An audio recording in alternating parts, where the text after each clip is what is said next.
welcome to another episode of Wednesday Morning Wheelchair Wake and Bake here on To Be Blunt. I'm John Fowler, and first off, let me start by saying I know this video is going up a little late. I'm going to get to that in a minute. Yeah, I hope you've got something loaded, rolled, or packed, because you know I hate smoking alone. I've got the old rollable here packed with a bit of ultraviolet. This is coming in at 17% THC. Super frosty. Now, I picked this up last night, so I don't have any pictures of it yet, but I do have pictures of an older grow, if that makes... yeah. Cheers.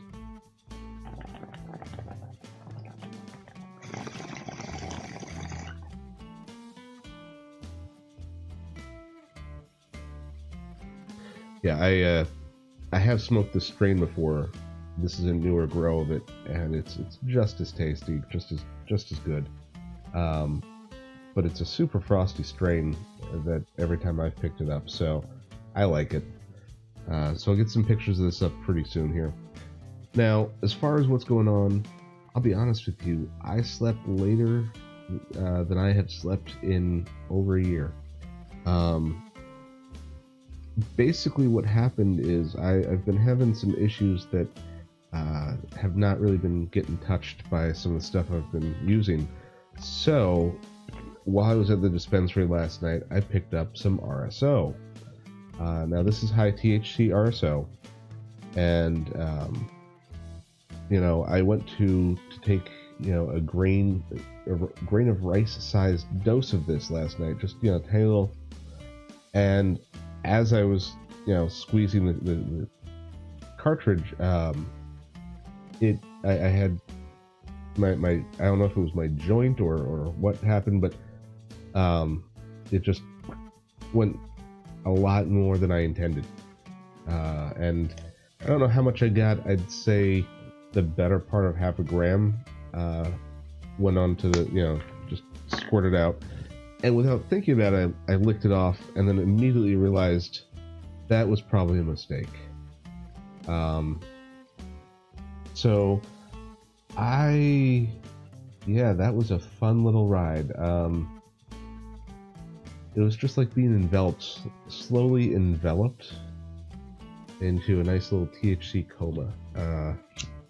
And I slept better than I have slept in, like I said, over a year.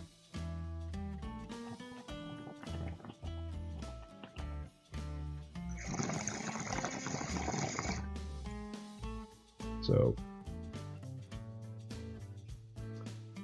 my normal amount of sleep, like you can see back there, I have a CPAP. I have severe sleep apnea, and without that machine, I stopped breathing on average 94 times an hour or so, 96, somewhere in there. At that point, I don't really think that the specific number matters that much, but it's so I have that, but also I wake up from pain, so I normally get 3 to 5 hours of sleep a night. Last night I don't know, 8, 9, maybe 10. It was a lot. It was a lot of sleep. So I don't necessarily know. Yeah, I don't know. I'll see how today goes. It might be that I may have to make an investment in that and regularly get a decent amount of sleep like that. But we'll see what happens. I don't think I need that much, to be honest. I think I can get away with a much smaller dose and be just fine.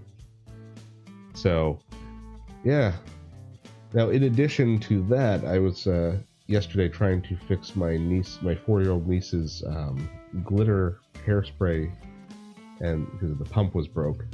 And while trying to do that, basically the device exploded all over me. So I was covered in RSO and glitter by the point I finally went to bed last night, and it was just ridiculous.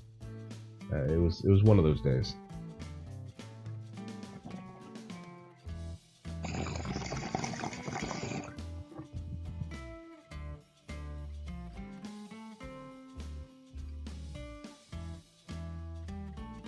But yeah, now I'm hoping that I'll have a different edible by Friday. If not, I guess I'll probably end up using this. I know it works at least. But I have something savory in mind for Friday. So if it works out, that'll be cool. If not, I guess I've got a backup already. Yeah. Let's see. I did the. Oh yeah, last week I did the med card. That went pretty well, pretty quick actually, in and out, to be honest. Yeah, they generally. So the interesting thing about that particular doctor is that the office is downstairs, or the reception area is downstairs, and the offices are upstairs. And so whenever I'm in there, they end up transitioning to basically just sending everyone up to a hallway upstairs, because I can't get up the stairs in the wheelchair. It's just a single flight. Although they do offer to carry me up, which, what am I, an emperor? I'm gonna have you carry me up and down a flight of stairs?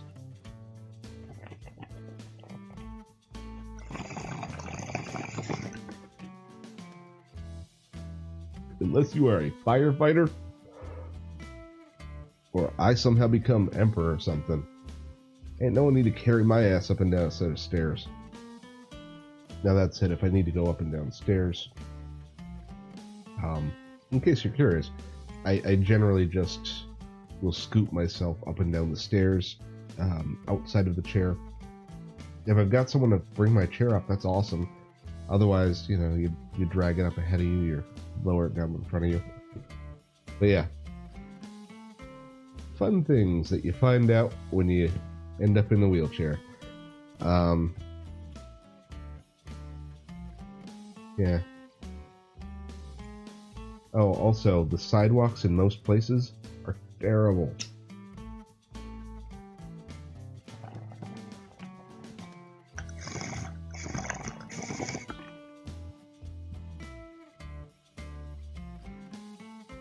There are numerous places around the country, really, that the sidewalks are just like, it's preferable in some areas to roll in the street in a wheelchair, because the sidewalks are so fucked. Not to be a downer or anything. It's just something that I didn't realize until I got in the wheelchair. Like, that's one of the things. Doorways kind of suck. The most handicap stalls, handicap accessible bathroom stalls, disabled bathroom stalls, whatever you want to call them, they are, just so you know, the bare minimum that they require these places to use is not really adequate for most people. A child's wheelchair could probably fit in there. And, there are numerous places I've been, up and down the country, Eastern Seaboard, all over, Oregon, and you just can't fit the chair through the door to the stall. That's a problem. So,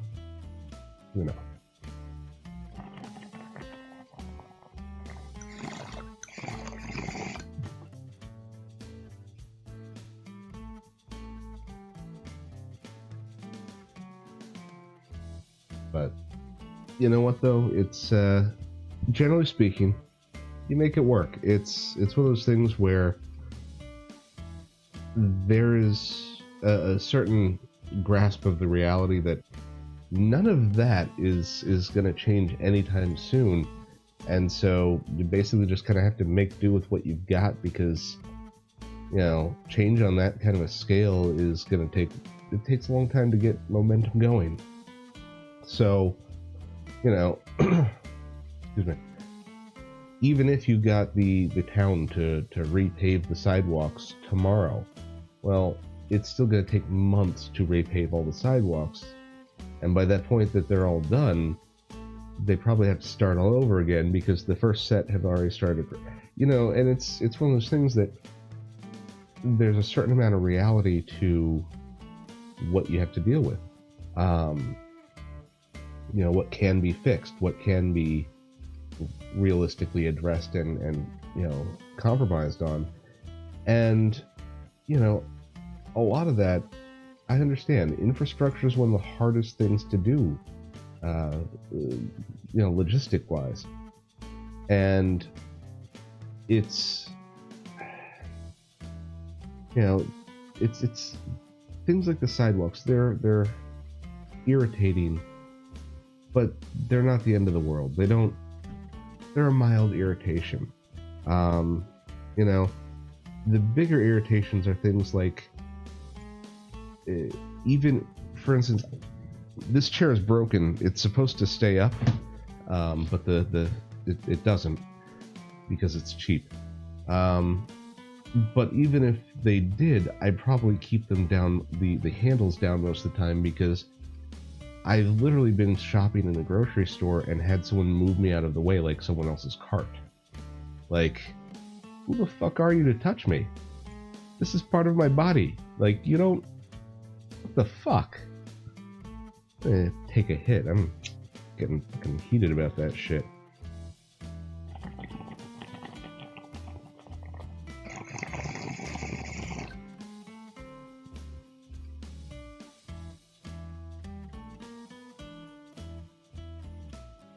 The other one that got me was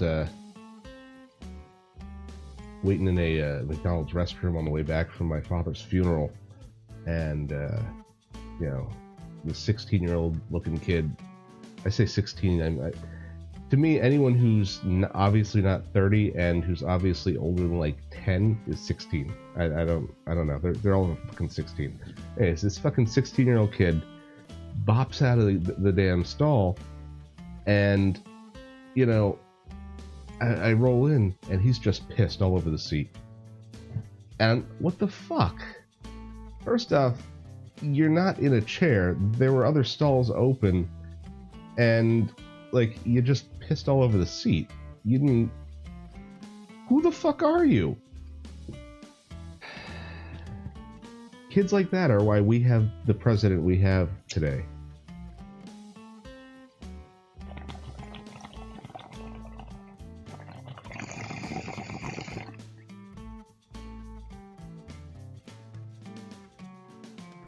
I'm really kind of ranty and rambly today. And I'm almost out of hempwick. Yay. I don't know why that's a yay. Just means something else I have to actually, like, it's a little chore I have to do to wind the hempwick. It only takes like a minute, but still, it's a chore.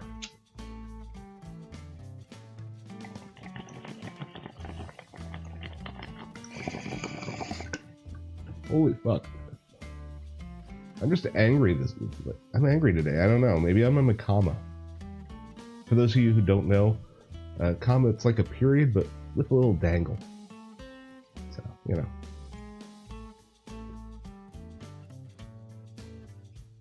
Anyway, this is just about done. I'm going to take one more hit of this, and we'll call it a morning.